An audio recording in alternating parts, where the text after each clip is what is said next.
पनवेल, नवी मुंबई, रायगड परिसरातील बातम्या पाहण्यासाठी आमच्या मी साक्षीदार या यूट्यूब चॅनलला सबस्क्राईब करा. गुन्हे शाखा पोलिसांनी 13 वर्षांपूर्वी झालेला हत्येचा गुन्हा उघड करून एकाला अटक केली. अटक केलेली व्यक्ती ही मृताचा भाचा असून त्याने 25,000साठी मामाची हत्या केली होती. उसने दिलेले पैसे परत मिळत नसल्याच्या रागातून त्याने मामाचा गळा घोटला होता. भाऊ नखन खान असे मृताचे नाव होते, तर छोटू यादव वय 36 असे आरोपीचे नाव आहे. मागील काही दिवसापासून सुमारे 1 महिन्यापासून माननीय पोलीस आयुक्त मिलिंद भारंबे सर आणि आमचे अपर पोलीस आयुक्त गुन्हे दीपक साकोरे साहेब यांनी गुन्हे शाखेला जे जुने अनडिटेक्टेड मर्डर्स किंवा हिनस क्राईम आहे आणि ज्यामधील आरोपी निष्पन्न आहेत परंतु फरार आहेत यांचा नव्याने शोध घेण्यासाठी आदेशित केलेला आहे. नुकतंच शासनाने काही आता आपल्याला वेगवेगळे पोर्टल्स टेक्नॉलॉजी टूल्स उपलब्ध करून दिलेले आहेत. सोशल मीडियाचा एवढा सध्या वापर होतो त्यामुळं ओपन सोर्स इंटेलिजन्समध्ये सुद्धा बरीच माहिती उपलब्ध होते. त्यामुळं या सगळ्या जुन्या केसेसमधील जे पाहिजे किंवा फरारी आरोपी आहेत यांचा शोध घेण्याची मोहीम आम्ही राबवतो आहे. आपल्याला माहीत असेल की काही दिवसापूर्वी आपण मर्डरमधले ॲक्सिडेंटमधले ज्यांचे वॉरंट्स किंवा प्रोक्लेमेशन्स निघालेले आहेत असे बरेच आरोपी नवी मुंबईने अटक केलेले आहेत.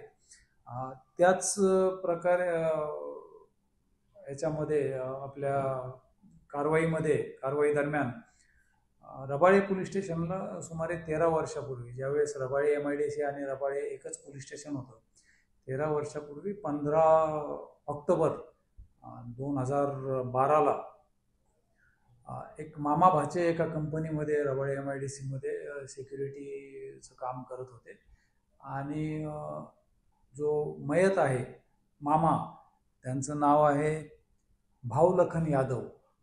यांच्याकडं तो जो भाचा आहे हा आरोपी आहे छोटू यादव म्हणून हा त्याचे जे जमलेले पैसे आहे काम केलेले पैसे ते मामाकडेच जमा करत होता आणि त्याला गावी जायचं असल्याने तो मामाकडे ते पैसे मागत होता आणि मामा ते देण्यास टाळाटाळ करत होता. त्यामुळं त्यांच्या दोघांमध्ये वाद झाला आणि तिथं नारळाची झाडं होती त्या बंद पडलेल्या कंपनीमध्ये. नारळ तोडण्यासाठी त्यांनी एक हत्यार घेतलेलं होतं. त्या हत्याराने या छोटू यादवने त्यांच्यावर वार केले आणि त्याच्यात ते मयत झाले होते आणि हा छोटू यादव तेव्हापासून आपलं फरार झालेला होता. भरपूर प्रयत्न केले परंतु तो मिळत नव्हता. आता नव्याने जे आपल्याला ओपन सोर्स इंटेलिजन्स आणि टेक्नॉलॉजीचा वापर करून आपण पुन्हा त्याचा शोध घेतला असता तो नागपूर इथं सध्या असल्याचं निष्पन्न झालं आणि त्यानुसार क्राईम ब्रांचचे सेंट्रल युनिटचे सिनियर PI सुनील शिंदे आणि त्यांच्या टीमचे PSI रेड्डी आणि PSI संजय पवार असे टीमसह नागपूर येथे गेले. तो छोटू यादव मिळून आला. त्याला ताब्यात घेऊन त्याने गुन्हा कसा घडला याची माहिती दिली. त्याला रबाळे पोलीस स्टेशनच्या ताब्यात दिलेला आहे.